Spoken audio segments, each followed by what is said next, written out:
right, good morning everyone. Today our goal will be to look at a couple more quadrilaterals today. It's stuff that you've seen before, but again, just like with rectangles and parallelograms, we are going to go a little bit deeper than you have before, and we're going to prove some properties about these. So today we are going to look at rhombi and squares.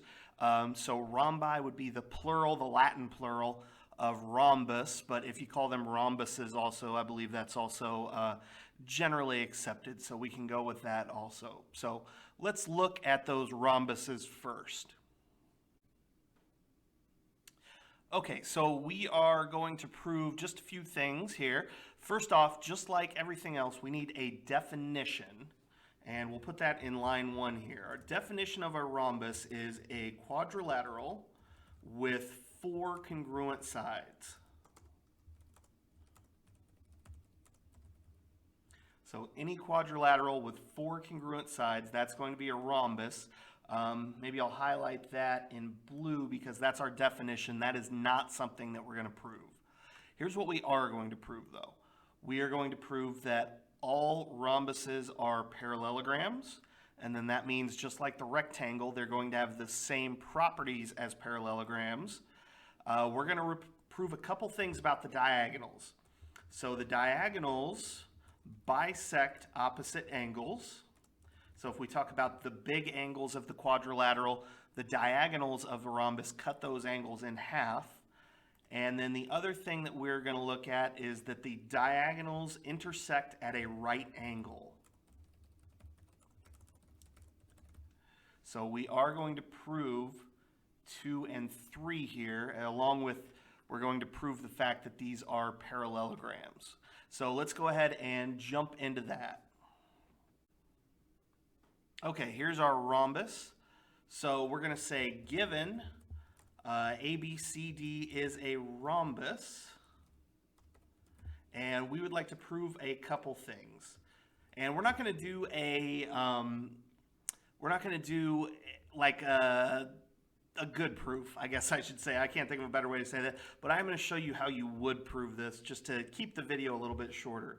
So we're going to prove that ABCD is a parallelogram with this first diagram here, and we are also going to prove that the diagonals of ABCD bisect opposite angles, and we are able to prove that just by drawing in one diagonal. But first off, let's check our kind of definition of a rhombus. We've got our given here. So we're going to say that AB and BC and CD and AD are all congruent because that is by definition. And now let's go ahead and put in one of these diagonals, and it doesn't matter which one. I'm just going to go A to C, but it really doesn't matter. Oops, I didn't draw the whole thing. There we go. Okay, so we've got our diagonal AC in here. And now let's notice something. AC is congruent to itself. So what we actually have here is triangle ABC is congruent to triangle ADC by side, side, side. So let's get that down. So triangle ABC is congruent to triangle ADC by side, side, side. Now, because of that, we do have corresponding parts. So we can say that those two pieces of angles are congruent, and so are those. But then also, because angle A was congruent with angle C, that means that these halves are also congruent to each other. So actually all 4 of these angles, so that would be angle BAC, angle DAC, angle BCA, and angle DCA, all 4 of those angles are congruent because of these congruent isosceles triangles here. So we can now say that the diagonals of ABCD are going to bisect the opposite angles because of this side, side, side triangle. And then also let's look at one more thing. Because these angles are congruent, let's just look at, say, BAC and DCA here. That means that we do have alternate interior angles that are congruent, which means that AB and CD are parallel to each other. And then we can say the same thing with DAC and BCA. So that means that DA and BC are also parallel to each other. So we have now proven both of these. Just with this one diagonal here and these side triangles, we've shown that ABCD is a parallelogram, and we've also shown that the diagonals of ABCD are going to bisect the opposite angles. And yeah, we only drew one of these in, but we would have the exact same argument if we drew in the other one. So no big deal there. Okay, let's look at our last proof here. So this time we're going to be given, again, that ABCD is a rhombus. And we would like to prove that the diagonals intersect perpendicularly. Meaning we're going to have 4 right angles right in the middle of this diagram. And we're going to show this by showing that all 4 of these interior triangles are actually congruent to each other. So we can do that with our definition of a rhombus. So we've got those sides right there are congruent to each other. And then by the fact up above that the rhombus is a parallelogram, that means that the diagonals are going to bisect each other.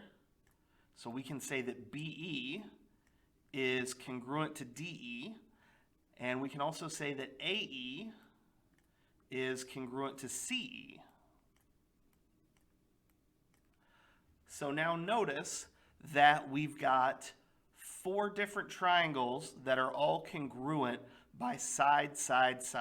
Every single one of these 4 interior triangles has a 1 hash mark side, a 2 hash mark side, and a 3 hash mark side. So what that means is that these 4 angles in here have to all be congruent also, and the only way that that's true is if all 4 of them are right angles. So this is why the diagonals intersect perpendicularly in a rhombus. So anytime you have a parallelogram that the diagonals intersect perpendicularly on, we get some right angles, we do end up having a rhombus there. Kind of like on last time, anytime we had a parallelogram where the diagonals were congruent, we ended up with a rectangle. And speaking of rhombuses and rectangles, that's going to take us into our next idea, which is, again, something that you've seen before. It's a square. So let's go ahead and look at a square. We need a definition of the square. And our definition is going to be a regular quadrilateral. That's our only definition of a square. That is the regular quadrilateral. Now, because of that definition, we do have a few things. By the definition of regular, we know that all 4 sides are congruent. Well, if all 4 sides of this square are congruent, then a square is also a rhombus. And by definition of regular, again, we know that all 4 angles are congruent, and because this is a quadrilateral, all 4 of those angles have to be 90 degrees. Well, anytime we had a quadrilateral that had 4 90-degree angles, that had to be a rectangle. So a square is actually a rectangle and a rhombus at the same time, which means that it holds the properties of both of those. But if we go up one more level, every rectangle and every rhombus were also parallelograms.